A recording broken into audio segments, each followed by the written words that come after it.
Baliw ka ba, Salviro? Sigaw ng isa. Lisensya mo, ipapambayad mo lang sa bulok na matandang pulube? Dagdag pa ng iba. Sa pasilyo ng San Requezo, umaalingaw-ngaw ang mga insulto. Doktor daw siya pero nag-aaksaya ng galing sa isang walang kwentang buhay. Ang ospital ay tila korte ng mga mapanghusga at si Dr. Salviro Del Monte ang kanilang akusado. Ngunit sa bawat salita ng panlalait, mas tumitibay ang kanyang paninindigan. Hindi niya alam, ang maduming matandang iyon na pinagtanggol niya ng buong tapang ay siya palang magbabalik ng kapalarang wawasak sa lahat ng kanilang kinatatakutan. Bago ka pa lang sa channel neto, ibang kwento ni Ate Jane, istorya mo, ikwento ko. Huwag kalimutang pindutin ang notification bell at subscribe button.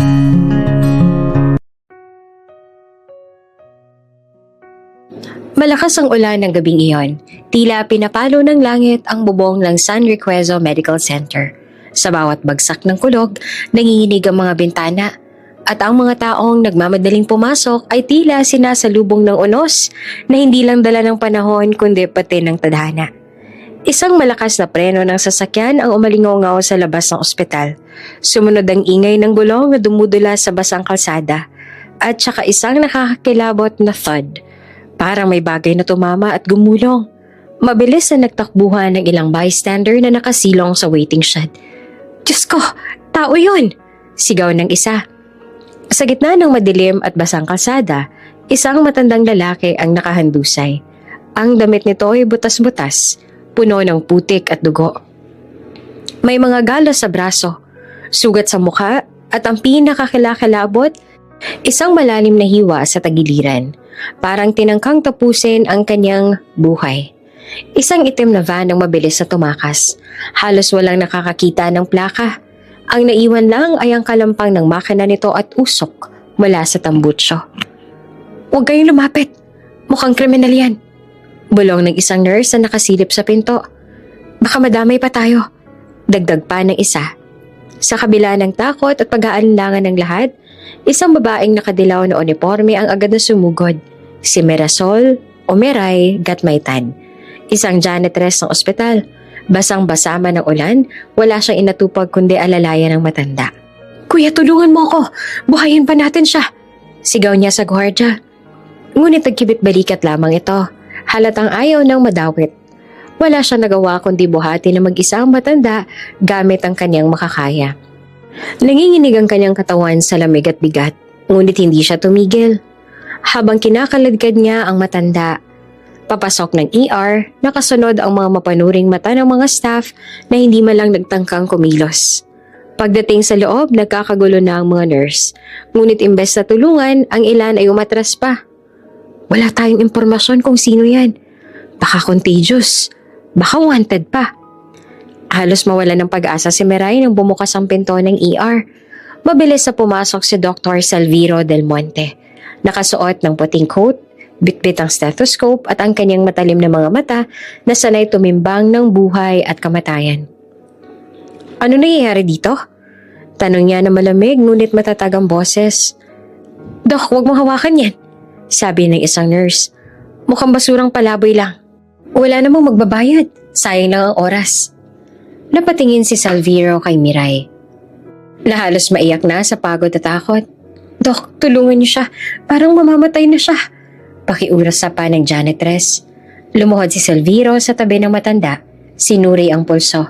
Pinakinggan ng tibok ng puso. Mahina. Napansin din niya ang malalim na sugat sa tagiliran. Kung hindi natin gagawa ng paraan ngayon, mamamatay siya sa loob ng 10 minuto. Matatag niyang sabi. Pero Dok, wala tayong concern form. Wala tayong kamag-anak na pumirma. Kontra ng head nurse. Wala na tayong oras para sa papel. Singal ni Salviro. Ako nang bahala. Dalhin sa operating room. Ngayon din. Nagkatinginan ng mga staff. Halatang nag-aalinlangan. Ngunit ang bigat ng boses ni Salviro ay nag-udyok na kumilos sila. Kahit pasimple silang bumubulong ng, baliw talaga tong si Salviro. Napilitan silang sumunod. Habang tinutulak ang stretcher papuntang OR, sumabay si Miray. Hawak ang malamig na kamay ng matanda. Sa unang pagkakataon, naramdaman niyang kahit isang janitress lang siya, may silbi ang kanyang tapang. Salamat, Doc. Mahina niyang sabi kay Salviro. Ngumiti ito ng bahagya. Huwag kang magpasalamat. Ang pasasalamat ibigay mo sa kanya kapag nagising siya. At sa ilalim ng mga ilaw ng ospital, nagsimula ang isang laban. Hindi lang laban para sa buhay ng isang duguang matanda, kundi laban din para sa prinsipyo at dangal ng isang doktor na handang isugal ang lahat. Nag-aayos ng gloves si Dr. Salviro Del Monte sa loob ng scrub room nang bumukas ang pinto. Amoy alkohol, amoy dugo, at amoy pensyon ang bumalot sa hangin.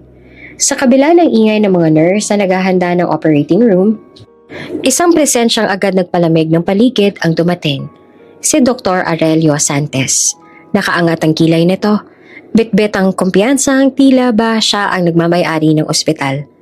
Malinis ang pagkakatupi ng kanyang surgical cap at sa mga mata niyang mapanuri ay halatang may binabalak. Salviro, malamig na bungad niya, parang boses na nagbabadya ng bagyo. Ano ginagawa mo? Hindi inalis si Salviro ang tingin sa kanyang mga kamay habang nag-i-scrub. Hawakan ko ang pasyente. Critical lang lagay. Napangisi si Aurelio, saka pumasok ng tuluyan. Critical nga, pero hindi ibig sabihin na kailangan mong isugal ang pangalan mo para sa isang pulube. Tumigal sandali si Salviro, tsaka tumingin kay Aurelio. Hindi ko tinitimbang kung sino ang pasyente. Buhay ang nakataya. Umikot si Aurelio, naglakad pa ikot-ikot sa loob ng scrub room na para bang siya ang hurado at si Salviro ang akusado. Alam mo bang tatamaan ka nito? Malalaman ng board. Ang tatay ko, nasa likod pa rin ng ilang miyembro. Kaya kong gawin na bukas, wala ka ng lisensya. May bahid ng panguuyam sa tono ni Aurelio. Sanay itong gumamit ng impluwensya at alam niyang ang kapangyarihan ng pamilya niya ay sandata laban sa sinumang walang kapit. Hindi ko ginagawa to para sa lisensya. Sagot ni Salviro pero matalim. Ginagawa ko to dahil kung hindi ko gagalawin ang sugat niya ngayon, mamamatay siya sa operating table nang hindi malang lumalaban. Umirap si Aurelio. Salviro, matalino ka pero masyado kang idealista. Ang ospital na to, hindi lang to tungkol sa pagliligtas ng buhay. Negosyo rin to. Walang bayad, walang halaga. Tandaan mo yan. Parang binuhusan ng malamig na tubig ang mga nurse sa tahimik na nakikinig sa kanilang usapan. Ramdam nila ang bigat ng dalawang magkasalungat na pananaw. Ang isa, doktor na sumusunod sa sistema at koneksyon. Ang isa, doktor na naniniwala sa panata ng kanyang propesyon. Hindi na nag-aksaya ng oras si Salviro. Kung ayaw mong tumulong, lumabas ka na lang. Pero wag mong hadlangan ang gagawin ko. Natigilan naman si Aurelio. Hindi sanay na tinatapatan ng ganoong katapang na salita. Ilang segundo siyang nakatitig kay Salviro. Parang sinusukat kung gaanong kalalim ang tapang nito. Sa huli, ngumisi lang siya at lumapit. Halos idikit ang mukha sa kanya. Bibilang ako ng araw, Salviro. At tandaan mo, hindi lahat ng laban nananalong matuwid. Tumalikod si Aurelio at lumabas. Iniwan ang mga salitang nagbabanta, ngunit hindi nakayanig kay Salviro. Bagkos, lalo itong nagpatatag. Pagpasok niya sa operating room, sinalubong siya ng malamlam na ilaw. Ang malamig na simoy mula sa aircon at ang mabilis sa tibok ng makinang sumusukat sa buhay ng pasyente. Nakahiga ang matanda. Nakasaksak ang dextrose. Halos wala ng malay. Scalpel? Utos niya. Agad na inabot ng nurse. Habang hinihiwa niya ang balat ng pasyente, ramdam niya ang bigat ng bawat galaw. Hindi lang laman at dugo ang kanyang hinaharap, kundi ang mismong hamon ng sistemang bumabalot sa ospital. Habang abala siya sa operasyon, lumabas sa hallway si Aurelio, sinalubong ng ilang interns. Dok, hindi ba't bawal dapat hawakan yung pasyente? Tanong ng isa. Hayaan niyo siya. Sagot ni Aurelio na may mapanuksong ngisi. Masarap panoorin ng isang taong sumisira sa sarili niya. Samantala, sa loob ng OR, sa bawat patak ng dugo na tinatanggal at sa bawat tahe na nilalagay, mas tumitibay ang panata ni Salviro. Hindi ako titigil hanggat may hininga siyang natitira. At sa labas ng ospital, patuloy ang buhos ng ulan.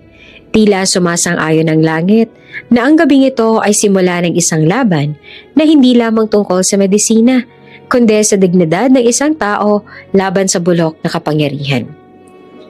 Tahimik ang operating room. Ang tanging naririnig ay ang tunog ng heart monitor at ang mabilis sa paghinga ng mga nurse. Sa ilalim ng matitingkad na ilaw, nakahiga ang matanda. Halos wala ng kulay ang mukha, parang kandilang nauupos. Scalpel? Malamig ngunit matatag ang boses ni Dr. Salviro Del Monte. Inabot ng nurse ang instrumento. Maingat ang ginawa ni Salviro ang unang hiwa, sapat para buksan ang tiyan ng pasyente. Umagos ang dugo at agad na kumilos ang surgical team upang kontrolin ito. Clamp? Suction? Mabilis na sinunod ang kanyang utos. Habang nakatutok si Salviro, ramdam niyang bawat segundo ay parang laban sa orasan. Ang atay ng matanda ay may malalim na saksak at ang pagdurugo ay patuloy kahit anong pressure ang gawin. Dok, nawawalang pulso! Sigaw ng anesthesiologist. Chest compressions, bilisan! Nagpatuloy ang compression at kahit pawis na pawis, hindi tumigil si Salviro. Sa loob-loob niya, alam niyang maraming mata ang nakatingin. Handang husgahan siya sa bawat maling galaw, pero pinili niyang tumuon lamang sa pasyente. Isang buhay na kailangang mailigtas. Okay, prepare for liver repair. Utos niya. Gumamit sila ng sutures upang ayusin ang sugat sa atay. Mahirap, delikado at halos wala ng pag-asa, pero hindi siya bumitaw. Pagkalipas ng 2 oras natapos ang critical na bahagi ng operasyon, ngunit hindi pa rin tapos ang laban. May bali ang tadyang at kailangang ayusin upang hindi tumusok ang baga. Bukod pa rito, may sugat sa ulo ang matanda na maaaring magdulot ng internal bleeding. Dok, mababa pa rin ang BP. Bulong ng nurse. Hindi siya pwedeng sumuko ngayon. Sagat ni Salviro. Hindi sa harap ko. Patuloy ang kanyang pagtahi. Pagtigil ng pagdurugo, pag-aayos ng buto. Halos maubos na ang kanyang lakas. 4 na oras nang lumipas at pakiramdam ng lahat ay isa na itong walang katapusang bangungot. Flatline! Sigaw ng anesthesiologist. Nabingi ang lahat sa tunog ng alarmang beep. Ngunit hindi nagdalawang isip si Salviro. Defibrillator, 200 joules. Clear? Kumuryente ang katawan ng matanda. Wala. Muli. Clear. Umangat ang katawan nito. Ilang segundo ng katahimikan. Pagod na ang lahat. Halos tanggap na nila ang kabiguan. Hanggang sa muling tumunog ang makina. Bumalik ang tibok ng puso. Napabuntong hininga si Salviro. Halos mapaupo ito sa pagod. Ngunit sa kanyang mga mata, may bahid ng panalo. Isang buhay ang nanatili. Stable na siya. Dalhin sa recovery room, monitor every 30 minutes. Habang nilalabas ang pasyente, napatingin si Miray mula sa labas ng salamin ng OR. Namumugto ang mata niya sa luha at tahimik na nagdasal. Salamat. Panginoon, binigyan niya siya ng pangalawang pagkakataon. Kinabukasan, pagpasok ni Salviro sa ospital, sinalubong siya hindi ng papuri kundi ng malamig na katahimikan. May sobre na iniabot ng isang nurse. Halatang naiilang. Doc, galing po ito sa medical board. Binuksan ni Salviro ang sulat. Habang binabasa niya, unti-unting nagdidilim ang kanyang mukha. Effective immediately, your medical license is suspended due to gross negligence and malpractice. Nalaglag ang papel mula sa kanyang kamay. Imposible. Mahina niyang sambit. Kagabi lang niligtas ko siya. Ngunit sa paligid, ang mga mata ng kanyang kasamahan ay puno ng pagdududa at panghuhusga. Sa halip na palakpakan ang bumungad sa kanya ay bulungan. Sinabi ko na nga ba mali talagang ginawa niya. Makikita mo, si Salviro mismo sumira sa sarili niya. Hindi lahat ng buhay dapat iligtas. Ramdam niya ang malamig na distansya ng lahat. Ang kanyang kabayanihan ay ginawang kasalanan at sa likod ng mga paratang, alam niyang may isang nakatagong kamay na kumokontrol. Mabigat ang paa ni Dr. Salviro Del Monte habang naglalakad sa koridor ng ospital kinabukasan.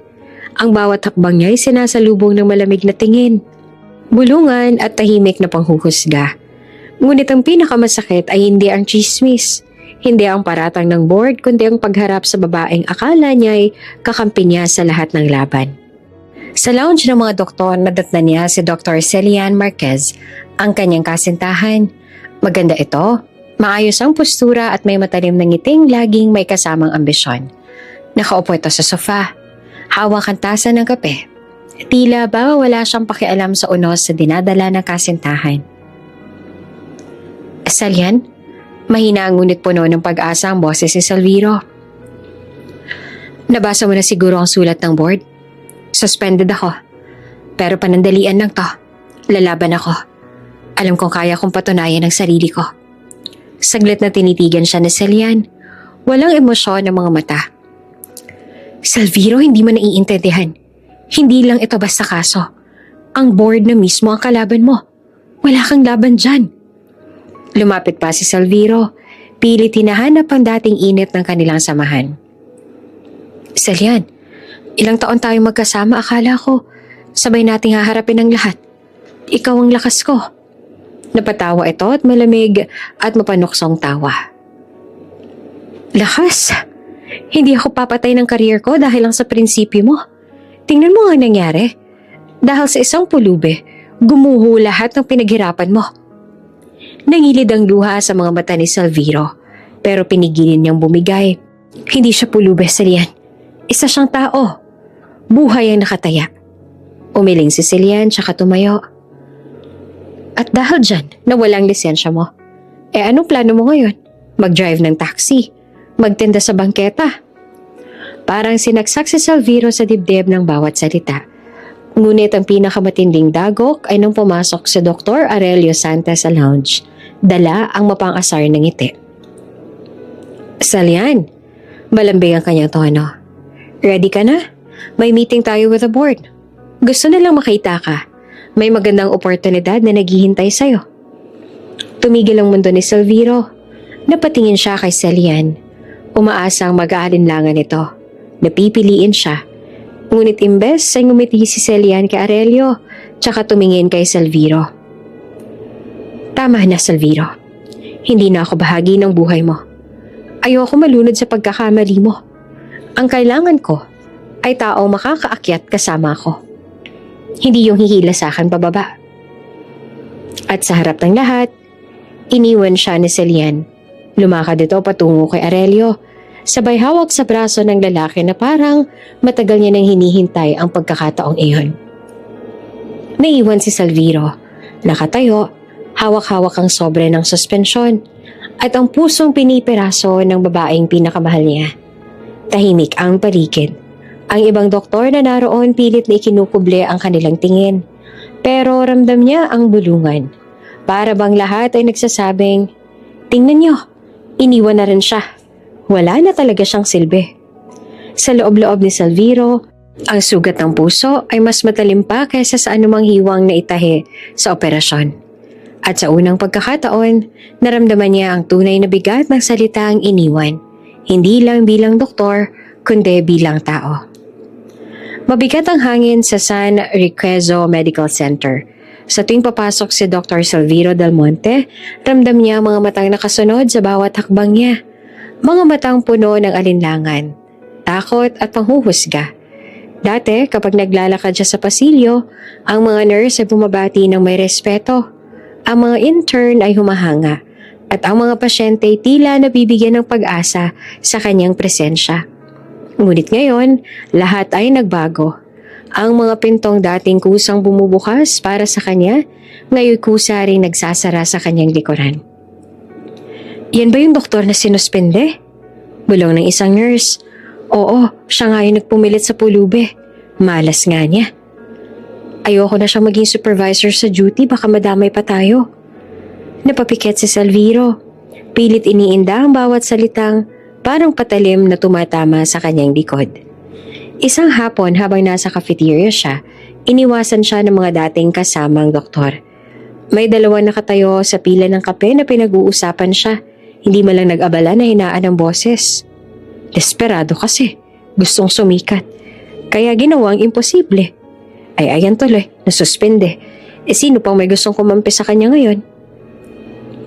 Gusto sanang sagutin ni Salviro pero pinili niyang manahimik. Sa halip, tumayo siya. Iniwan ang tray na hindi niya naman lang nagalaw at lumabas sa cafeteria. Habang naglalakad, napansin niya halos lahat ay umiiwas. May isang intern pa nga na muntik nang mabangga siya pero agad na umatras. Parang nakakahawa ang kanyang presensya. Ang dating haligi ng ER ngayon tinuturing na multo. Sa lounge may ilang kasamahan na minsan ay nakisama pa rin. Ngunit halata ang kaba nila. "Doc, alam namin hindi ka ganon. Pero pasensya na ha. Hindi kami pwedeng magsalita pabor sa'yo. Baka madamay kami." Bulong ng isang kapwa surgeon bago tuluyang umiwas ang tingin. Mas lalong lumubog ang loob ni Salviro. Hindi lang siya pinaparusahan ng board, kundi pati ng katahimikan ng mga taong dati tinuring niyang kaibigan. Kinagabihan mag-isa siyang nakaupo sa ER na dati tahanan ng kanyang kabayanihan. Pinagmamasdan niya ang mga stretcher, ang mga gamit na minsang naging extension ng kanyang mga kamay, para bang unti-unti siyang binubura sa mismong lugar na minahal niya. Dumating si Miray, tahimik na naglilinis ng sahig. Napinsin niya si Salviro na nakayuko, hawak ang sobre ng suspensyon. "Doc," maingat na sabi ni Miray, "huwag kayo masyadong magpatalo sa iniisip ng iba. Alam ko kung gaano kayo kagaling. Alam ko rin na walang mali sa ginawa ninyo." Napatingin naman si Salviro sa kanya. Bahagyang nagulat na may isa pang taong nanatiling kumakampi. "Salamat, Miray. Minsan tuloy pakiramdam ko. Lahat ay gusto na akong burahin dito." Ngumiti si Miray. Kahit pagod at basang-basa ng pawis sa maghapong paglilinis, "Hindi lahat. May isang tao pang naniniwala sa'yo. At minsan, sapat na yon para hindi bumigay." Ngunit sa kabila ng lahat ng mga salita, ramdam pa rin ni Salviro ang matinding bigat. Sa bawat araw na lumilipas, mas lalong lumalakas ang bulungan. Ang kanyang pangalan na dati karangalan ng ospital, ngayon ay ginagamit bilang halimbawa ng pagkakamali. Isang araw sa San Riquezo Medical Center, tahimik ang pasilyo. Ang mga ilaw ay kumikislap sa kahabaan ng koridor at ang amoy ng disinfectant ay nakasanayan na ni Dr. Salviro Del Monte. Sa katahimikan ng ospital, naririnig pa rin niya ang mga bulungan ng mga tao mula sa mga nagdaang araw. Mga bulungang nagpaparatang, nagdududa at humuhusga. Ngunit sa gitna ng lahat ng iyon, may iisang tinig na laging nananatiling malinaw. Ang boses ni Mirasol, Miray at Maytan, ang janitress na unang sumaklolo sa matandang pasyente. Isang gabi, nadatnan niya si Miray sa ER. Naglilinis ng sahig gamit ang mop. Pawis na pawis ito pero baka sa mukha ang determinasyon. Nang mapansin siya ni Miray, agad itong umiti. Hindi ngiting pakitang tao kundi ngiting totoo. Ngiting nagbibigay ng kaunting ginawa sa puso niyang sugatan. "Dok, kumain na po ba kayo?" Tanong nito. Hawak ang maliit na lalagyan ng kanin at adobo. "Pasensya na, baon ko lang. Kung gusto niyo, hati tayo." Napangiti si Salviro kahit papaano. "Hindi mo na kailangan gawin yan, Miray. Hindi naman ako nagugutom." Ngunit ramdam niya ang kumakalam niyang sikmura. Tahimik na inilapit ni Miray ang pagkain sa kanya. "Hindi ko po alam kung paano ko kayo matutulungan, Dok. Pero siguro kahit sa simpleng bagay, may maibibigay ako." Umupo si Salviro sa tabi niya at kinuha ang isang perasong adobo. Mainit pa. Simple lang ang lasa pero sa sandaling iyon, parang iyon ang pinakamasarap na pagkain na natikman niya dahil may dala itong malasakit. Kinabukasan, isang eksena ang nagpayanig sa hallway ng ospital.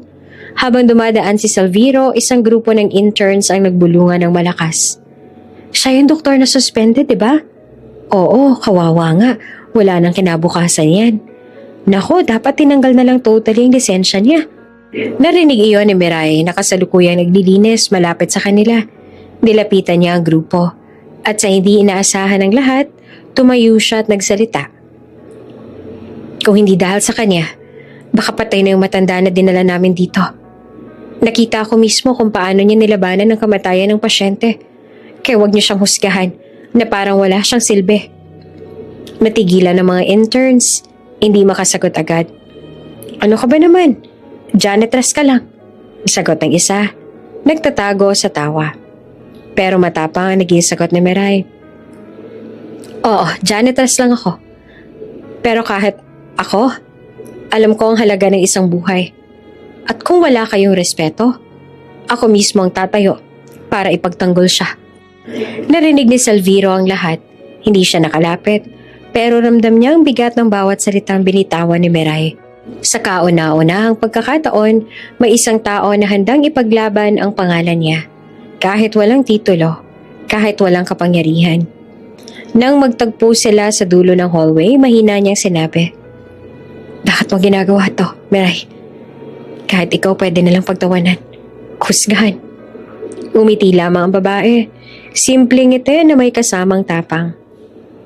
Dahil nakita ko kung sino kayo talaga, Dok. At sa panahon na lahat sila lumayo, mas lalo kong naramdaman na hindi kayo dapat nag-iisa. Dumating ang sumunod na mga araw na halos si Miray na lang ang laging kasama ni Salviro. Kapag wala siya makausap, nandoon ito. Kapag may nagbubulong laban sa kanya, naroon din siya. Hindi takot ipakita na kakampi siya ng doktor. At bagamat maliit lamang ang papel ng isang janitress sa paningin ng ospital, para kay Salviro, higit pa sa lahat ang tapang ni Miray. Sa kanyang puso, unti-unting nabuo ang isang mahalagang katotohanan. Hindi mahalaga kung gaanong kaliit ang tingin ng iba sa'yo. Ang mahalaga ay kung gaanong kalaki ang malasakit na kaya mong ibigay. At sa gabing iyon, bago siya umuwi, humarap siya kay Miray at sinabing, "Salamat. Kung hindi dahil sa'yo, baka tuluyan na akong bumigay." Ngumiti naman si Miray, hawak ang kanyang mop at sumagot din siya. "Hindi ko po hahayaang mangyari yon, Dok." Makalipas ang ilang linggo mula nang operahan si Dr. Salviro, ang matanda, unti-unting nakahinga ng maluwag ang buong ospital. Bagamat suspendido si Salviro, ang pasyente naman ay nanatili nasa recovery room at sa bawat araw ay may kaunting pagbuti. Pero isang umaga, pagkagising ng ospital sa kanilang normal na routine, isang nakakagulat na balita ang umalingaw-ngaw. Nawala ang pasyente. Imposible! Sigaw ng head nurse habang nagmamadaling pumasok sa silid ng matanda. Wala na itong laman, malinis ang kama, parang walang nanirahan doon. Wala ring record ng discharge.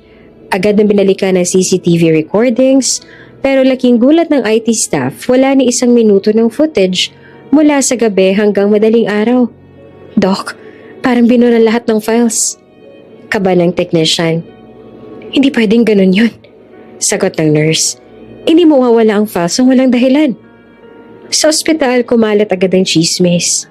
"Baka pinatakas," bulong ng ilan. "Baka may gustong itago." At tulad ng inaasahan, ang pangalan ni Salviro ang unang lumutang. Kinahapunan, pinatawag ng board ang lahat sa conference hall. Dumating si Dr. Venturio Clay, ang bagong administrator na kilala sa pagiging tuso at gahaman. Laging makinis ang buhok, suot ang mamahaling suit, at kilalang mas interesado sa kita kesa sa buhay ng pasyente. Tumayo siya sa harap, hawak ang isang folder at sa malamig na tinig ay nagsalita. "Mga kasama, may malaking problema ang San Requezo. Ang pasyenteng kinasangkutan ng ating kontrobersyal na si Dr. Salviro Del Monte ay biglang nawala. Walang discharge record, walang CCTV, walang witness. Ang tanong, sino ang may motibo?" Tahimik ang lahat, ngunit halata ang direksyon ng kanyang tingin kay Salviro. "Walang ibang pwedeng umako ng kasalanan," patuloy pa ni Venturio. "Si Dr. Salviro ang huling nagkaroon ng koneksyon sa pasyente. At ayon sa impormasyon, malamang siya mismo ang nagpatakas dito upang pagtakpan ng kanyang failed operation. Alam naman nating lahat, halos wala ng pag-asang mabuhay ang matanda pagkatapos ng operasyon." Nagbulungan ang mga miyembro ng board. Ang iba'y halatang sumang-ayon na. Tumayo si Salviro, hindi kayang palampasin ang okasyon. "Hindi ko siya pinatakas. Niligtas ko siya. Araw-araw akong pumupunta para tingnan ang kalagayan niya. Kahit na suspendido ako. Huling beses ko siyang nakita, maayos ang kondisyon niya." Ngumisi si Venturio. Tila ba inaasahan niya na ang depensa. "Kaya nga, sino pa ba ang may dahilan? Kung namatay siya, masisira ka. Kung tumakas siya, wala nang ebidensya kung gumaling o hindi. At sa pagkawala niya, nagdududa ngayon ng mga donors sa ospital. May dalawa na ngang nag-pull out ng suporta dahil sa iskandalo. Sa gilid ng hall nakatayo si Miray. Bit-bit ang mop na kanina lang ay gamit niya sa paglilinis ng sahig. Tahimik siyang nakikinig at sa kanyang puso, kumulo ang galit. Hindi totoo ang sinasabi niya. Singhal ni Miray na biglang sumabat. Nagulat ang lahat. Isang janitress lang humarap sa board. Ako mismo nakakita kay Doc kung paano niya iniligtas ang matanda. Walang kasalanan si Dr. Salviro. At kung may nawawala, ibig sabihin, may mas malaking tao sa likod ng pagkawala na yon. Nag-ikot ang mga mata ng board. Halatang minamaliit siya. Tumahimik ka nga, janitress ka lang.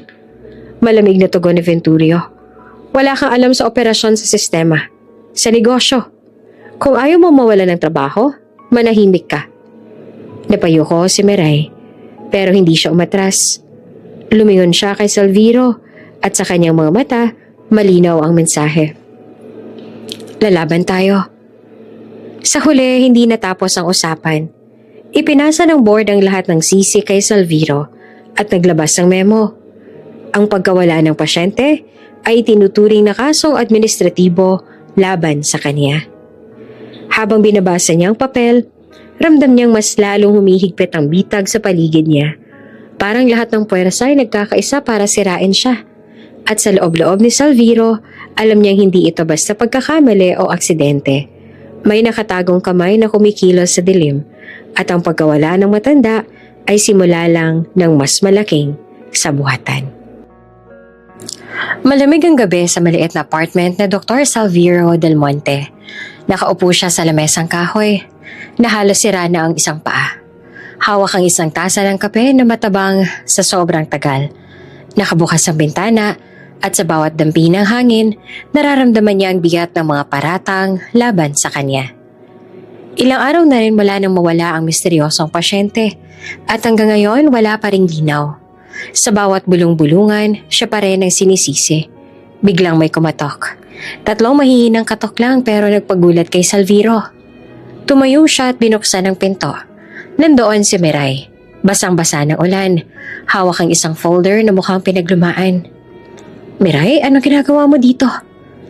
10:00 na ng gabi. Kumihingal si Miray. Halatang nagmadali. Doc, may natagpuan ako. Pinasok niya ito at pinaupo. Pinuksan ni Miray ang folder at inilabas ang isang gusot na papel. Medyo basa pa at may bahid ng abo. Halatang galing sa basurahan. Kaninang hapon nagdinis ako sa office ng direktor. Paliwanag niya. Narinig ko silang nagtatalo. Paulit-ulit ang pangalan ni Aurelio. Pagkatapos may narinig akong nagmamadaling lumabas. Tapos iniwan to sa basurahan. Kinuha ko po bago pa tuluyang masira. Kinuha ni Salviro ang papel. Sa loob, nakasulat sa isang magaspang na sulat kamay. Kapag oras na, siya ang ipoproklama. Bantayan si Aurelio. Napaangat ang kilay ni Salviro. Ano to? Sino sumulat ito? Umiling si Miray. Hindi ko po alam. Pero sigurado ako may kinalaman to sa pagkawala ng pasyente. Kanina parang may takot ang mga tao sa loob ng opisina. Paulit-ulit nilang sinasabi. Kailangan malinis ang pangalan ni Aurelio bagong proklamasyon.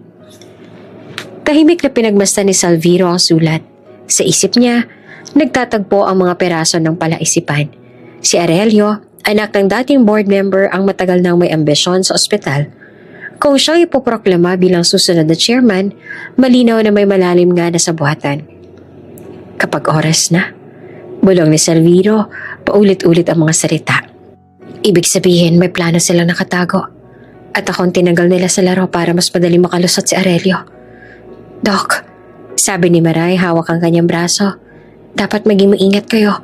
Kung nagagawa nilang burahin ng CCTV, kung nagagawa nilang itago ang pasyente, baka kayo ang sunod. Napatingin si Salviro sa kanya. Kita niyang pag-aalala sa mga mata ng janitress. Hindi lang simpleng malasakit ang nakikita niya, kundi isang tapang na bihirang makita kahit sa kapwa niyang doktor.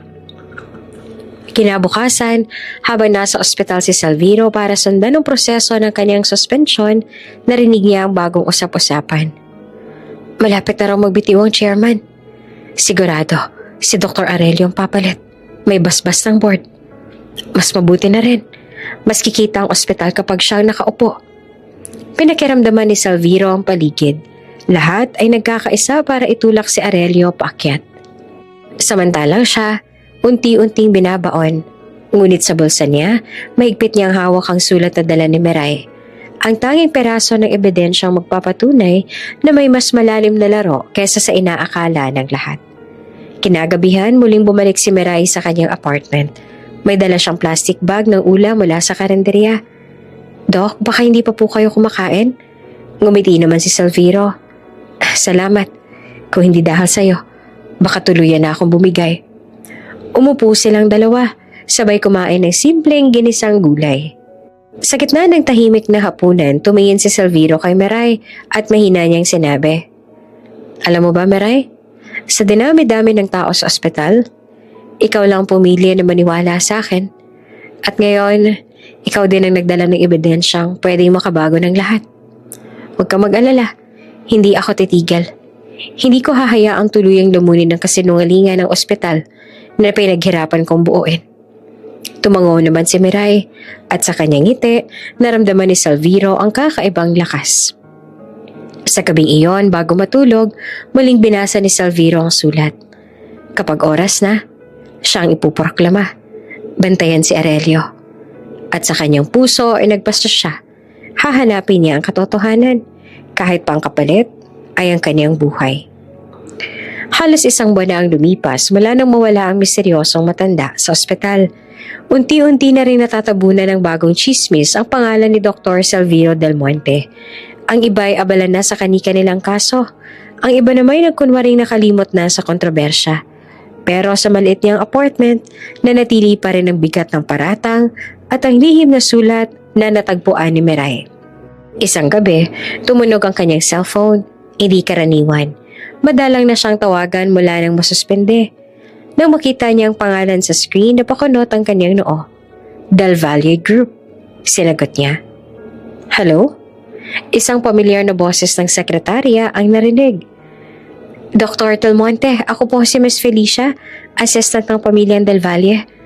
Nasa kritikal po na kondisyon si Gabriel Nos Del Valle, anak ni Mr. Armando Del Valle. May tumor siya sa spinal cord na halos wala nang gusto humawak. Ang sabi po ng ibang doktor, napakadelikado daw po ng operasyon. Pero kayo raw po ang may karanasan para rito. Napatigil si Salviro. Miss Felicia, alam niyo namang suspendido ako. Hindi ako pwedeng. Doktor, putol ng babae. Halos ang mamakaawa. Kung hindi ho kayo, sino pa? Baka mawalan kami ng anak. Kinabukasan, isang itim na limousine ang huminto sa tapat ng kanyang apartment. Bumaba ang 2 bodyguard at inihatid siya sa mansyon ng Del Valle. Sinalubong siya ni Mr. Armando, matikas, kilalang negosyante. Dr. Salviro, nanginginig ang boses nito. Alam kong may kaso kayo ngayon. Alam ko rin may mga tumalikod na sa inyo. Pero nakita ko mga nauna ninyong operasyon. Wala nang ibang doktor na handang sumubok. Kung bumalpak sila, paralisado na habang buhay ang anak ko. O baka mamatay pa. Sumilip si Salviro sa kwarto at doon nakita ang binatang si Gabriel. Nakahiga, maputla, halos hindi makagalaw. Ang mga mata nito ay puno ng takot pero may bakas pa din ng pag-asa. Doktor, mahina nitong bulong. Ayaw ko pang matapos. Gusto ko pang mabuhay. At sa sandaling yon, nakapagdesisyon na si Salviro. Dumating ang araw ng operasyon. Walang press, walang ingay. Sa isang pribadong ospital, tahimik na naghanda si Salviro, kasama ang piling surgical team na kinuha ng pamilya Del Valle. Scalpel, retractor. Lumipas ang bawat minuto na parang oras. Ang tumor ay malapit sa spinal cord. Isang maling galaw at tuluyang paralisado si Gabriel. BP dropping, Doc. Sigaw ng anesthesiologist. Hold him steady, hindi tayo pwedeng magkamali. 6 na oras ang itinagal ng operasyon. Sa bawat patak ng pawis si Salviro, ramdam niyang ang kanyang karera, pangalan at mismong buhay ay nakataya rin dito. Hanggang sa huli niyang tahi, tumigil siya sandali at tumingin sa monitor. Vital stable, successful removal. Napaupo si Salviro, halos maiyak sa pagod. Pero sa wakas, nagawa niya. Kinabukasan nagising si Gabriel, nakakagalaw ang kanyang mga daliri. Unti-unti ring bumalik ang pakiramdam sa kanyang mga binti. Niyakap siya ng kanyang ama habang luhaan. Salamat, doktor. Binigyan niyo kami ng pangalawang buhay ng anak ko. Ilang linggo ang lumipas, kumalat ang balita. Isinulat sa mga international medical journals ang kaso. Suspended Filipino doctor saves billionaire heir through a rare spinal surgery. Nag-viral ang artikulo. Pinag-usapan sa buong mundo. Sa kabila ng suspension, pinuri si Salviro sa husay at tapang. Marami ang nagtanong kung bakit siya sinuspinde. Kung siya lang palang may kakayahang gumawa ng ganitong himala. Hanggang isang araw, dumating ang imbitasyon. You are cordially invited to the Grand Gala of the world's best doctors in Paris, France. Nakatitig si Salviro sa imbitasyon. Hindi ito makapaniwala. Sa gitna ng lahat ng pagkakait, isang bagong pintuan ang nagbukas at dala nito ang panibagong laban na mas malaki pa kesa sa lahat ng kanyang naranasan. Sa Paris, lumika ng kakaibang liwanag ang syudad ng gabing iyon. Parang bawat ilaw mula sa Eiffel Tower hanggang sa mga kalsada ay nagsasabing isang ingranding gabi ang nakalaan. Nakatayo si Dr. Salviro Del Monte sa harap ng salamin ng kanyang hotel suite. Suot niya ang isang klasikong itim na tuxedo. Hindi siya sanay sa ganitong marangyang eksena. Pero ngayong gabi, siya ay isa sa mga pangunahing panauhin ng Grand Gala of the world's best doctors. Sa pintuan, kumatok si Miray. Nang bumukas ang pinto, halos hindi siya makapagsalita. Si Mirasol Gatmaytan, ang janitress na dati nakasuot ng simpleng uniforme at may hawak na mop, ngayon nakagaw na kulay esmeralda. Ang buhok ay inayos ng elegante. At sa kanyang mukha, bakas ang ganda na matagal na natabunan ng pagod at pawis. Doc, nahihiyang bulong ni Miray. Tama ba to? Baka mapahiya lang kayo sa pagdala sa akin. Ngumiti si Salviro. Inilapit ang kamay para alalayan siya. Hindi, Miray. Ikaw ang gusto kong kasama ngayong gabi. Ikaw ang dahilan kung bakit ako tumayo ulit noong halos bumagsak na ako. At kahit ano pang sabihin nila, ikaw ang reyna ko ngayong gabi. Namula naman si Miray, ngunit sa puso niya, may kakaibang tapang na namuo. Pagdating nila sa venue, isang ingranding hall na puno ng kristal na chandelier at carpet na pula at agad silang napansin. Who is she? Bulong ng ilang dayuhang doktor. She looks like a queen. At siya bang kasama ni Dr. Del Monte? Naglakad silang magkasabay at sa bawat hakbang, ramdam ni Salviro ang pagtaas ng kanyang noo. Hindi dahil sa karangalan ng imbitasyon, kundi dahil sa pagmamataas na hindi siya nag-iisa. Ngunit hindi nagtagal, dumating si Dr. Aurelio Santos. Suot ang isang puting tuxedo at kasama niya si Dr. Celian Marquez. Nakasuot ng gown na pula na parang apoy. Maganda pa rin ito at halatang ipinapakita sa lahat na siya ang bagong kasangga ng isang lalaking may koneksyon at ambisyon. Nakita ang kanilang mga mata. 4 na taong dating magkaugnay ang landas, ngayon ay nasa iisang silid. Dala ang kani-kaniyang lihim at sugat. Salviro, ngiting may bahid ng panunukso ang bati ni Aurelio. Hindi ko inakalang makakarating ka rito. At siya, tumingin kay Miray. Isang janitress, tama ba ako? Aba, kakaibang choice. Umigting ang panga ni Salviro ngunit gumiti lang. Oo, at siya ang pinakamahalagang tao na dinala ko rito. Hindi naman nakasagot si Aurelio, pero agad na sumabat si Celian. Sayang, Salviro. Kung hindi mo lang sinayang pagkakataon dati, ako sanang nasa tabi mo ngayon. Pero tingnan mo, mas maliwanag ang landas ko kasama si Aurelio.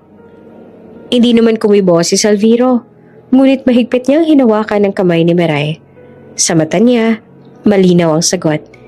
Hindi lahat ng makinang ay tunay na ginto. Habang tumatagal ang gabi, nag-umpisa ang gala. May mga doktor mula sa iba't ibang bansa na tumanggap ng parangal. May mga talumpati tungkol sa medisina at siyensya. Ngunit sa bawat sandali, ramdam ni Salviro na may paparating na mas malaking eksena. Sa kalagitnaan ng program, biglang bumukas ang malaking pinto ng hall. Pumasok ang isang lalaki, nakamamahaling suit, matikas ang tindig, at may presensyang nagpakaba sa lahat ng naroon. Lumakad siya patungo sa gitna, at sa malalim na tinig ay nagsalita. Mga Ginoo at ginang, ako si Don Eufrasio Vergara. Nagkagulo ang mga tao, bulungan, tanong, pagkabigla. Siya, ang matandang duguan na pinaglaban ni Salviro sa ER. Ngunit ngayon nakatayo sa harap nila, wala ni isang bakas ng kahinaan. Ang aura niya ay makapangyarihan, parang isang tao na may hawak ng lihim na magbabago sa lahat ng nakanilang nakasanayan. Nagkatinginan si Salviro, Aurelio, Meray at Celian. Iisa na sa kanilang isipan. Bakit siya narito? At ano ang dala niyang katotohanan? Tahimik ang buong bulwagan. Ang tunog ng mga kutsara at tinidor na kanina'y maingay sa mga hapag, ngayon ay tila nawala. Lahat ng matay nakatutok sa pintuan kung saan pumasok ng isang lalaking may matikas na tindig. Suot niya ang isang itim na suit na perpektong pagkakatupi. Ang sapatos ay kintab na parang salamin at ang kanyang buhok, bagamat may puti, ay inayos sa parang isang makapangyarihang negosyante. Ang presensya niya ay hindi may kakaila. Isang taong may impluwensya, kapangyarihan at yaman. Naglakad siya papasok. Mabagal ngunit puno ng kumpiyansa. Sa bawat takbang, parang tumitigil ang paghinga ng mga tao. Who is he? Bulong ng isang dayuhang doktor. He looks important, but I've never seen him before. Nakatitig sina Salviro at Aurelio. May pamilyar sa mukha ng lalaki ngunit hindi nila agad matukoy hanggang sa magsalita ito. Mga Ginoo at ginang, malalim ang boses, nangingibabaw sa buong hall. Ako si Don Eufrasio Vergara. Parang kumulog sa loob ng bulwagan. Napatayo pa si Meray, muntik nang mabitiwan ang baso ng alak. Napahawak si Salviro sa mesa at si Aurelio naman nanlaki ang mga mata. Halatang hindi makapaniwala. Don Vergara? Halos sabay-sabay na bulong ng mga bisita. Nagpatuloy si Don Vergara. Nakatingin mismo kay Salviro. Oo. Ako ang matandang halos mawala na ng buhay sa ospital ng San Riquezo. Ako ang duguan, sugatan at halos patay na ng gabing yon. Pero iniligtas ako na Dr. Salveros del Monte. Nag-echo ang pangalan ni Salviro. Parang bumalik sa kanyang alaala ang gabing iyon. Ang ulan, ang dugo, ang flatline, at ang kanyang walang sawang laban sa loob ng OR.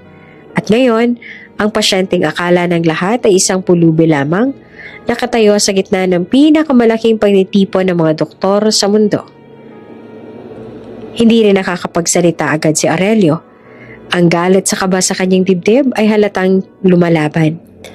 Kung siya si Vergara, bulong niya kay Celian, bakit parang walang nakakilala sa kanya? At paano siya nakaligtas?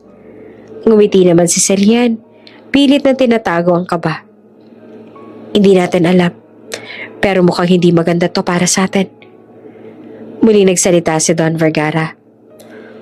Marahil nagtataka kayo kung bakit ngayon lang ako lumabas. Bakit dito sa harap ng lahat, ng pinakamahusay na doktor ng mundo? Ang sagot, dahil panahon na. Panahon na para ilabas ang katotohanang itinatago sa likod ng mga bulwagan ng kapangyarihan. Tumitig siya kay Salviro at ngumiti. Ngunit bago ang lahat, nais kong kilalanin ng isang doktor na hindi tiningnan ng kayamanan o estado ng isang tao, kundi ang kanyang buhay. Isang doktor na sa kabila ng pagbabawal, sa kabila ng panganib, ay pinili pa rin tumayo at tumaban. Walang iba, kundi si Dr. Salviro del Monte. Biglang nagsipagpalakpakan ng mga bisita.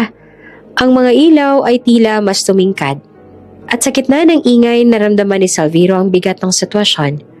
Ngunit sa kanyang puso, mas lalong lumalalim ang misteryo. Bakit siya inatake? Sinong gustong pumatay sa kanya? At bakit ngayon lang siya nagpakita sa friends? Sa gala pa na to.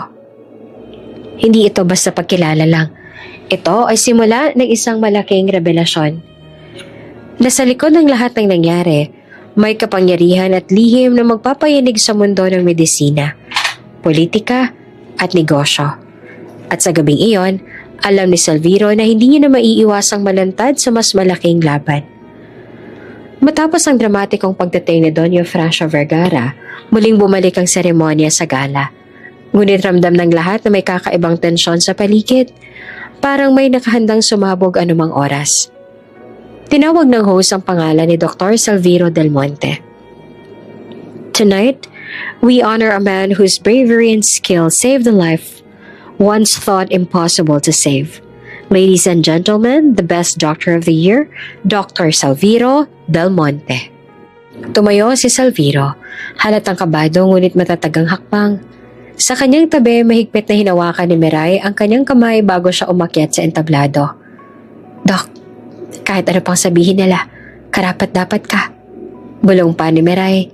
Ngumiti naman si Salviro, tsaka lumakad papunta sa stage.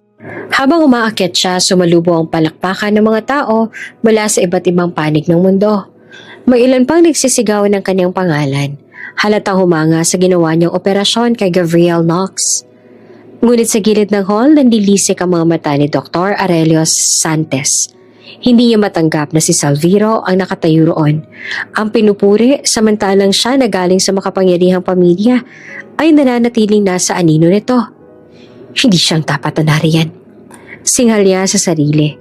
At bago pa makapagsimula ng talumpati si Salviro, tumayo si Celian. Suot ang pulang gown at sumisigaw. Hindi siyang nararapat. Nagulat ang lahat. Nilingon ng mga tao si Celian at sa kanyang tinig ay bakas ang galit at paninibugho. Si Dr. Salviro ay suspendido sa kanyang sariling bansa dahil sa malpractice. Paano siya naging best doctor of the year? Kung may tunay manahenyo dito, walang iba yon kundi si Dr. Aurelio Santos. Nabulabog ang buong hall. May mga kumakampi kay Salviro. May mga nagulat naman sa revelasyon ni Celian. Ang mga kamera ay agad na tumutok sa kanya. At ang social media coverage ng event ay biglang napuno ng mga tanong. Nakatayo si Aurelio. Tahimik ngunit halatang pinapayagan ng kanyang kasamang si Celian na gumawa ng eksena. Tumitig siya kay Salviro mula sa malayo. Parang sinasabi, "Ngayon, tingnan natin kung makakayanan mo pa." Nakatayo pa rin si Salviro sa entablado. Huminga siya ng malalim. Hindi agad sumagot. Hinayaan niya humupa ang ingay ng bulwagan. Nang tumahimik na, dahan-dahan siyang nagsalita. Tama si Dr. Celian. Totoo, ako'y sinuspinde sa aking bansa. Totoo, may mga nagdududa sa akin. Ngunit alam din ng lahat ng narito na ang aking ginawa ay hindi para sumikat o para kumita, kundi para mailigtas ang isang buhay na sinabi ng lahat ay wala ng pag-asa. Tumigil siya saglit, tsaka tumingin sa audience. Kung ang pagiging doktor ay nasusukat lamang sa titulo at koneksyon, marahil hindi ako karapat-dapat. Pero kung ito'y tungkol sa pinata na iniligtas ang kahit sino, mayaman man o mahirap, hindi ako kailanman hihinto. Muli nagpalakpakan ng mga tao, mas malakas kaysa kanina. Ngunit sa gitna ng ingay, napansin ni Salviro si Don Vergara. Nakaupo ito sa harapan, tahimik lang, ngunit may misteryosong ngiti sa kanyang labi. Para bang may alam itong hindi pa pwedeng ilabas sa lahat. Tumango lamang si Don Vergara parang sinasabing, "Magpatuloy ka anak, darating ang oras ng katotohanan." Nagtataka si Salviro. Bakit gano'n na lamang ang tingin ng matanda? Ano ibig sabihin ng ngiti iyon? Samantala, hindi mapigilan ni Aurelio ang sarili. Tumayo siya at humarap sa lahat. Palakpak lang ba ang sukatan ng pagiging doktor? Isang operasyon lang naman ang ginawa niya at bigla na siyang itinuring na bayani? Tandaan niyo mga kasama, may mga batas at pamantayan tayong sinusunod. At sa pamantayan na iyon, isa siyang suspendidong doktor. Walang karapatang humawak ng pasyente. Tahimik muli ang hall. Ang tensyon ay parang apoy na handa ng lamunin ng gabi. Ngunit, bago pa muli makapagsalita si Salviro, Tumayo si Don Vergara. Mabagal ngunit may bigat ang bawat galaw. Kinuha niya ang mikropono mula sa host. Mga Ginoo at Ginang, sabi niya na malalim ang tinig. Darating ang oras na malalaman ninyo hindi na lang si Dr. Salviro ang nilalaro ng kapalaran. Mas malalim pa rito ang ugat ng lahat ng pangyayaring ito. At sa ngiting iyon, lalo namang naguluhan ang lahat. Sa gitna ng gala, matapos ang sigawan at pagbubunyag, nanatiling nakatayo si Salviro sa entablado, tanga ng award. Ang mga ilaw ay nakatutok sa kanya. Ang palakpakan ay unti-unting lumalakas muli. Ngunit sa isang sulok ng hall, may dadalawang taong halos hindi na makagalaw sa kanilang kinauupuan. Si Celian, nakatitig sa kanya na parang hindi makapaniwala sa nakikita. Ang lalaking iniwan niya, ang lalaking sinabi niyang wala ng kinabukasan, ngayon ay nakatanggap ng pinakamalaking karangalan sa harap ng buong mundo. Hindi, imposible ito.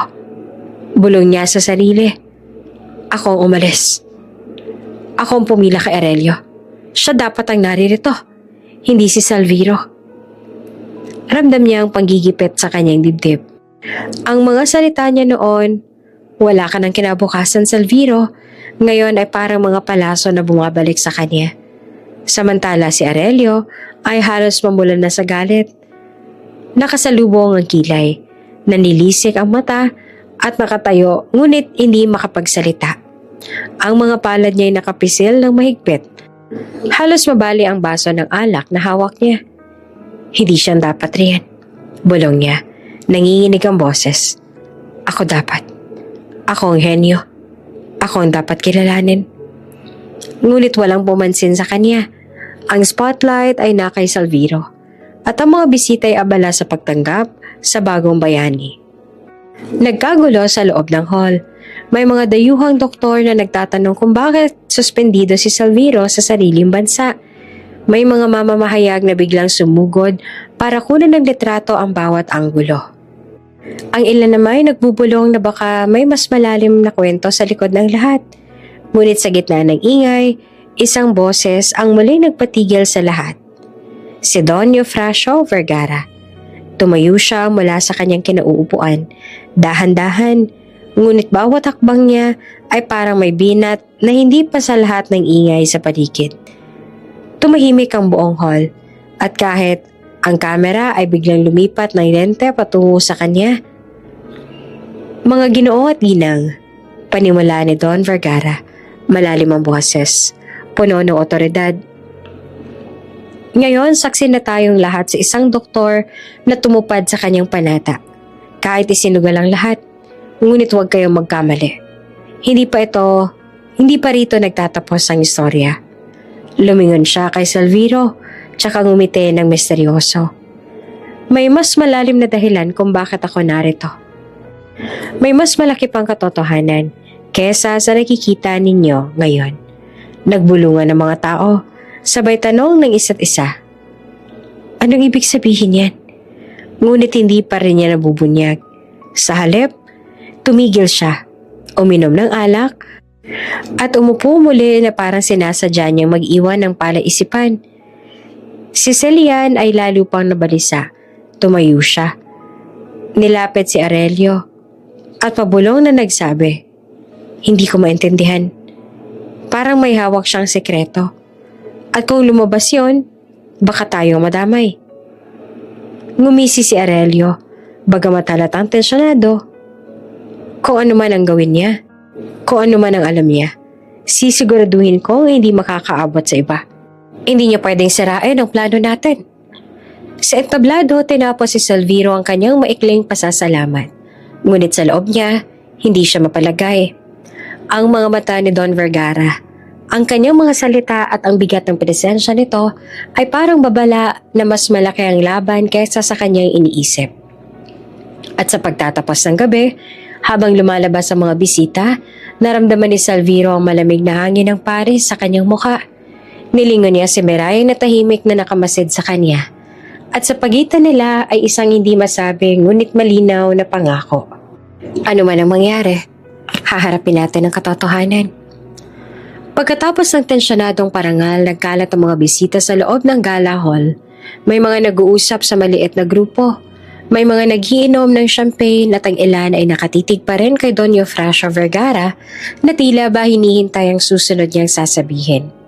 Sa isang sulok, si Miray ay nakatayo lamang, nakahawak sa baso ng juice. Hindi siya sanay sa ganitong marangyang kapaligiran. Pakiramdam niya ay isa pa rin siyang janitress na napadpad sa isang palasyo. Ngunit hindi rin niya maitago ang tuwa sa presensya ni Salviro. Dahil sa kabila ng lahat, siya ang pinili nitong dalhin dito. Biglang lumapit si Don Vergara. Ang kanyang tindig ay nakaka-intimidate. Ngunit ang ngiti sa kanyang labi ay may halong pag-init ng loob. Tumigil siya sa harap ni Miray at tumingin diretso sa kanya. Salamat, malalim niyang sabi. Nagulat si Miray. Napatingin sa paligid, baka hindi siyang tinutukoy. Po? Salamat sa pag-aalaga noong ako'y walang malay. Pagpapatuloy ni Don Vergara. Ikaw ang unang beses na narinig ko.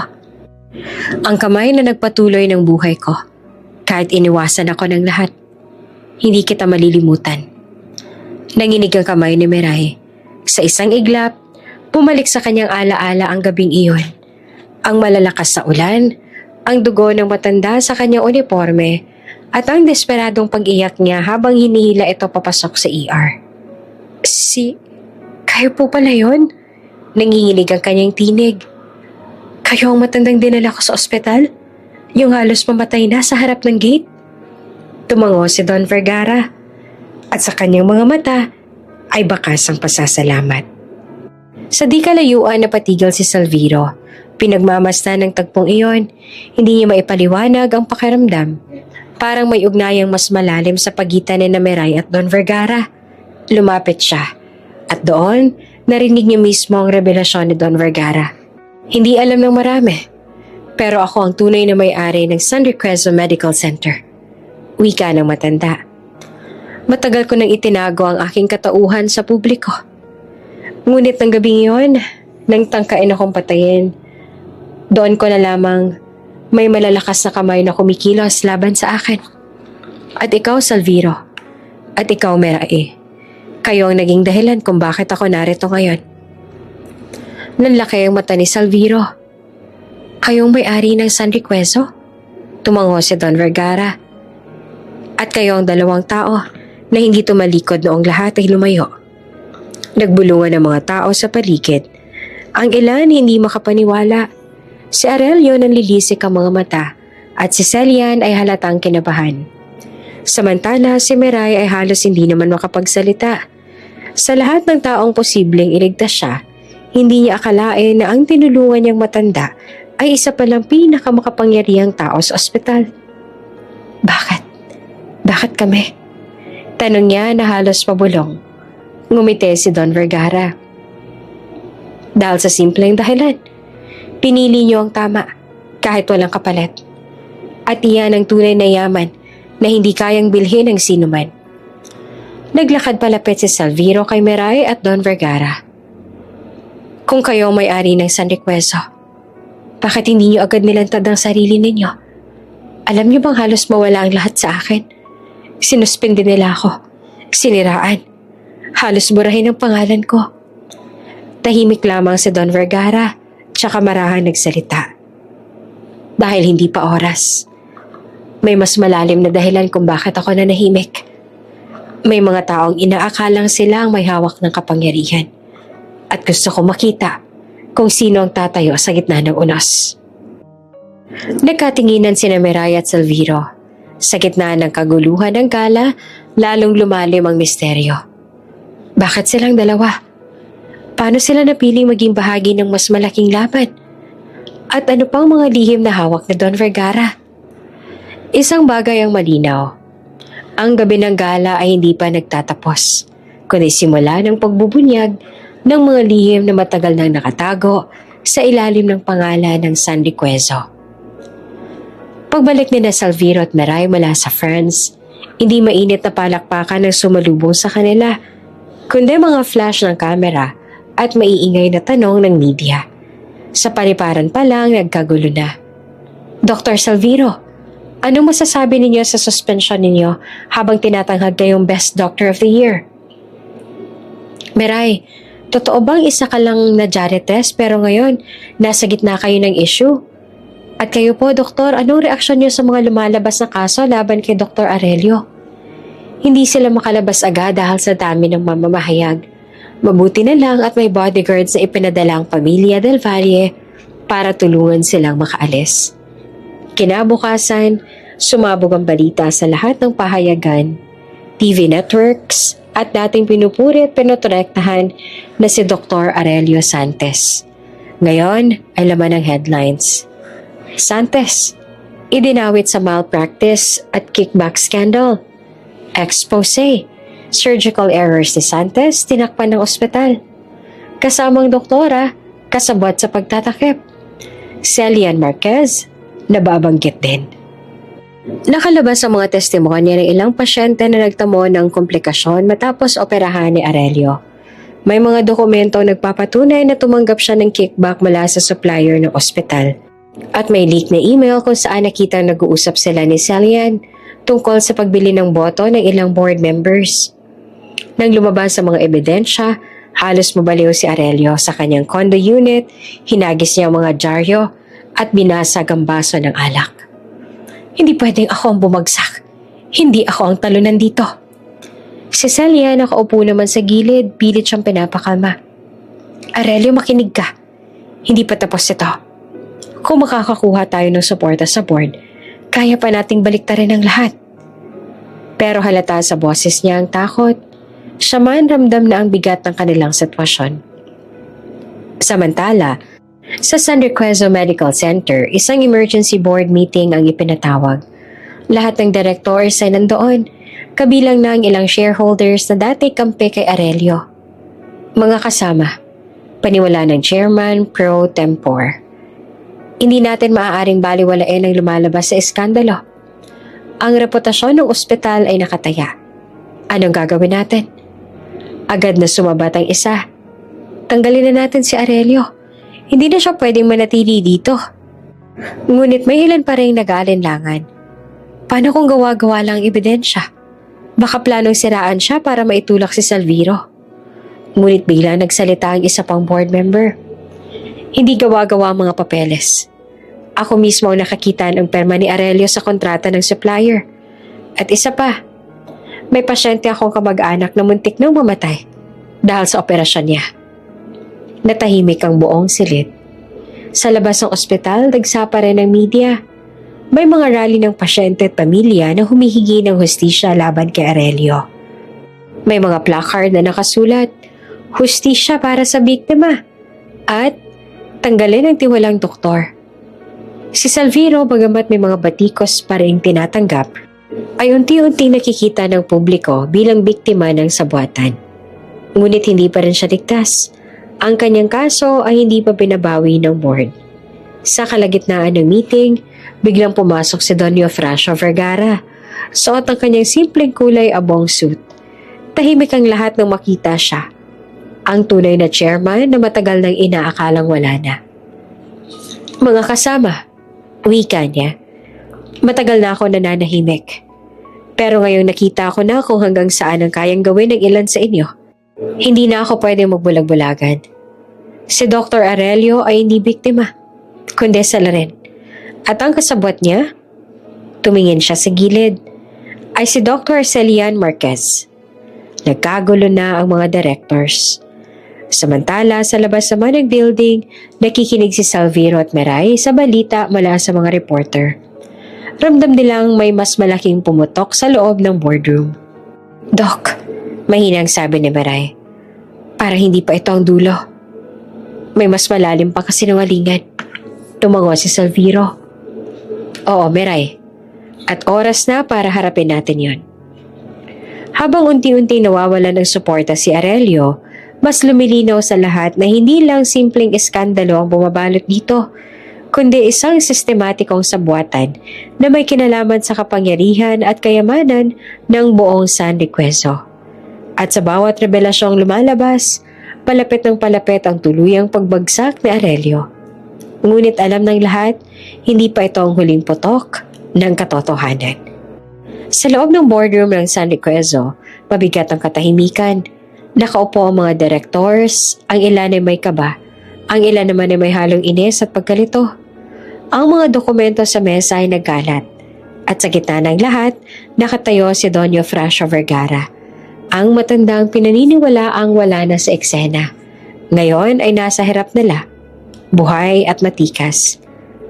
Mga kasama, panimula niya na malalim at mariin.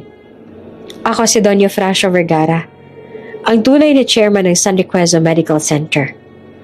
Parang sumabog ang bulwagan sa bulungan. May mga directors na napatayo. May iba'y napahawak sa ulo. Hindi makapaniwala ang lahat sa kanilang naririnig. Imposible. Singhal ni Aurelio, nanginginig ang boses. Matagal nang hawak ng pamilya ko ang boto sa board. Hindi ka na ang chairman. Wala ka na. Tumawa naman si Don Vergara. Isang malamig at mabigat na tawa. Aurelio, yan ang akala mo. Ngunit habang abala ka sa pagbili ng boto, habang iniisip mong kayang-kaya mong manipulahin ang sistema, nakalimutan mong ako pa rin ang may hawak ng lehitimong titulo at kumpiyansa ng mga taong hindi mo kayang bayaran. Nagpalitan ng tingin ng mga directors. May ilan na dati kakampi kay Aurelio, ngunit ngayon ay halatang nabubuwag na ang tiwala. Itinaas si Don Vergara ang isang folder, makapal at puno ng papeles. Narito ang lahat ng ebidensya. Narinig ko mismo si Celian sa loob ng ospital habang kausap ka tungkol sa pagbili ng boto ng mga shareholders. Pinaplano niyong gawing tulay ang aking pagkawala para ikaw ang maupo bilang chairman. Nalaki ang mga mata ni Celian. Hindi totoo yan. Sigaw niya, ngunit nanginginig ang boses. Pinaparatangan niyo lang ako dahil ano? Putol ni Don Vergara. Dahil nahuli kita noong gabi ng aking pag-atake? Naroon ako. Nakita ko ang mga tauhan mong dumating. Naramdaman ko ang saksak sa aking tagiliran. At ikaw, Celian, ikaw ang huling taong narinig kong nag-utos bago ako mawala ng malay. Nag-ingay ang buong boardroom. Ang mga cameras mula sa media na pinapasok para masaksihan ang paglilinis ng pangalan ng ospital ay agad na kumislap. Namumutla si Aurelio, ngunit pilit pa rin lumalaban. Lahat ng yan ay kasinungalingan. Gawa-gawa mo lang yan para siraan ako. Wala kang ebidensya. Gumiti si Don Vergara at inilabas ang isang flash drive mula sa kanyang bulsa. Narito ang CCTV footage mula sa isang lihim na kamera na hindi yun na-discover. Nakuna ng mismong gabi ng tangkang pagpatay. Naroon ka, Aurelio. Naroon ka, Celian. Nabitawan ni Celian ang hawak niyang bag at halos mapaupo sa upuan. Ang ilan sa board ay napailing na lamang. Halatang wala ng paniniwala sa kanilang dalawa. Sa labas naman ng boardroom, nakatayo si Salviro at Meray. Hindi sila pinapasok agad, ngunit narinig nila ang sigawan at kaguluhan mula sa loob. Doc, bulong ni Meray, halatang kinakabahan. Kung totoo ang lahat ng ibinunyag ni Don Vergara, ibig sabihin, matagal na tayo niloloko ng mga tao nasa taas. Tumango si Salviro. Oo, at ngayon, unti-unti nang nabubunyag ang lahat. Pero hindi pa tapos to. Kailangan pa nating ipaglaban ang katarungan. Muli, nagsalita si Don Vergara. Hindi ko inaasahan na mabubuhay pa ako matapos ang gabing yon. Pero siguro, may dahilan ng Diyos kung bakit iniligtas niya ako. Iniligtas ako ni Salviro. Para makita ko mismo kung gaano kababa ang kaya niyong gawin para sa kapangyarihan. Nakatitig siya kay Aurelio at Celian. At ngayon, wala na kayong maitatago.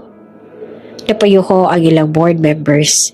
Ang iba naman ay nagsimulang bumaling kay Salviro bilang simbolo ng katapatan at galing. Sa puntong yon, malinaw ang lahat. Tapos na ang pamapayagpag ni Aurelio.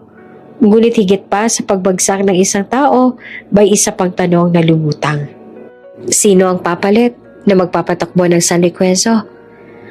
Habang nagsisigawan pa ang mga directors, tumingin si Don Vergara sa pinto ng boardroom na para bang inaanyayahan si Salviro at Miray na pumasok. Panahon na para sa panibagong simula, wika niya. At ang simula ay nasa kamay ng mga taong hindi natatakot tumindig para sa tama. Sa labas ay huminga ng malalim si Salviro. Ramdam niya ang bigat ng magiging kapalit ng laban na ito. Ngunit sa tabi niya, mahigpit na hinawakan ni Miray ang kanyang kamay. At kahit anong mangyari, hindi kita iiwan. Bulong ni Miray. Ngumiti si Salviro at tumango. Hindi na natin laban lang to, Miray. Laban na ito para sa lahat ng pinagsamantalahan ng mga taong akala nila'y sila ang Diyos. At sa pagpasok nila sa boardroom, nagsimula ang panibagong yugto. Ang pagbuwag ng bulok na sistema at ang muling pagbangon ng isang ospital na minsang binalot ng kasinungalingan.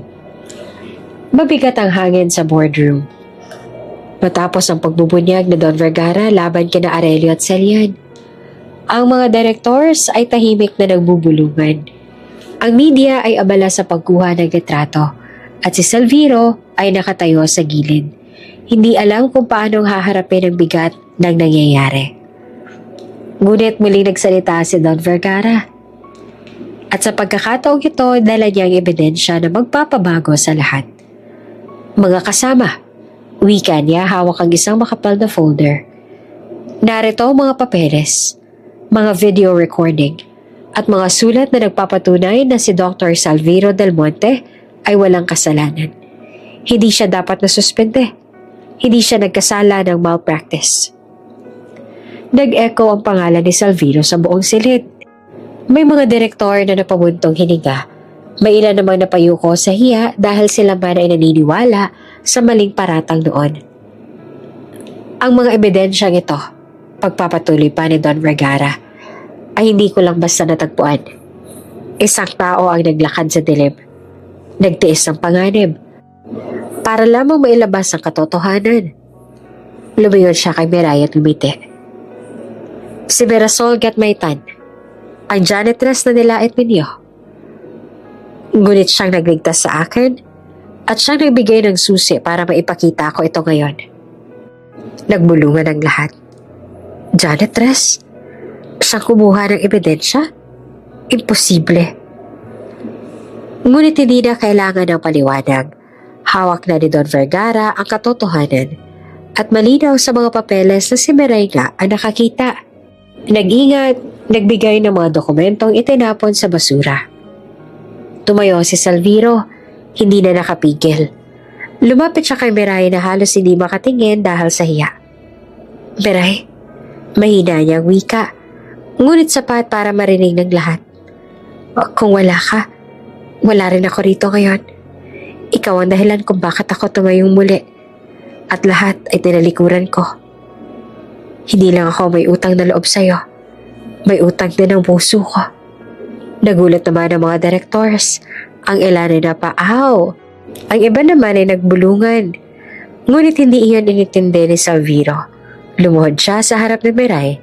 Walang pakialam sa media, sa board o kahit kanino. Miray, hindi ko na ito palalampasin. Sa lahat ng gulo, sa lahat ng kasinungalingan at intriga, ikaw ang tanging totoo. Mahal kita. At kung papayag ka, hinugot niya ang isang maliit na kahon mula sa bulsa ng kanyang coat. Gusto kong ikaw ang makasama ko habang buhay. Napasigaw ang mga tao sa loob ng boardroom. Ang iba ay nagulat. Ang ilan naman ay napapalakpak. Si Miray nangilid ang luha. Halos hindi makapagsalita. Doc Salviro, ako? Ngunit isang janitress lang ho ako. Ngumiti naman si Salviro. Hawak pa rin ang kamay niya. Hindi ka lang janitress. Ikaw ang dahilan kung bakit ako hindi sumuko. At iyon ang pinakamahalagang bagay na hindi matutumbasan ng kahit na anong titulo o pera. Tumayo si Don Vergara sabay palakpak. Ito ang dahilan kung bakit ako naniniwala sa inyong dalawa. Si Salviro isang doktor na hindi kumikilala ng estado kundi ng buhay. At si Miray, isang babae na may tapang at puso na hindi natitinag. Kayong dalawang mukha ng panibagong San Requezo. Nag-ingay ang buong silid. May direktor sa napalakpak. May media na halos magsigawan sa pagkuha ng larawan. Trending agad ang eksenang iyon sa social media. Doktor, nagpropose sa janitress sa gitna ng board meeting. Habang yakap ni Salviro si Miray, ramdam nilang hindi na sila nag-iisa. Oo, may mga bulong pa rin mapanghusga, pero mas malakas na ang palakpakan at suporta.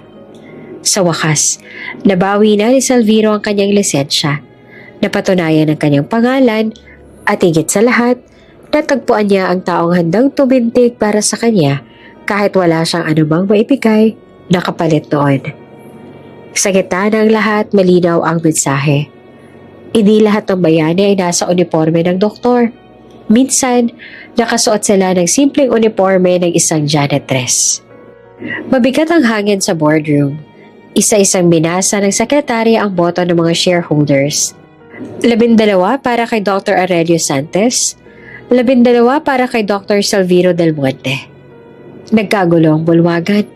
Tay, gumisi si Aurelio. Nakataas ang baba. Kita nyo na? Kahit anong gawin ng matanda at ng alaga nyo si Salviro, wala kayong panalo laban sa akin. Tay lang.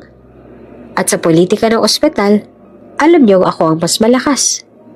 Tahimik si Salviro. Ngunit sa kanyang dibdib, ramdam niyang hindi patapos ang laban.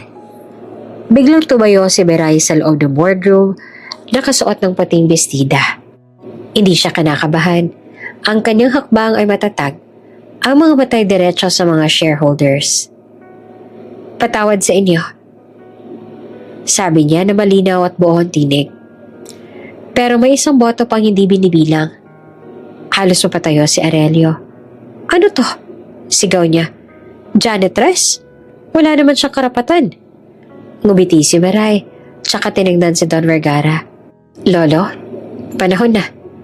Tumayo si Don Vergara at sa unang pagkakataon, inilantad ang lihim na itinago niya sa loob ng maraming taon. Mga kasama, si Mirasol Gatmayta na hindi bastang janitress. Siya ang aking apo, ang dugo ng aking pamilya. At mula pa noon ay isa ng lehitimong shareholder ng San Requezo. Siya ang aking mata sa ospital. Ang nag-uulat sa akin ng lahat ng katiwalaan habang ako ay nagtatago.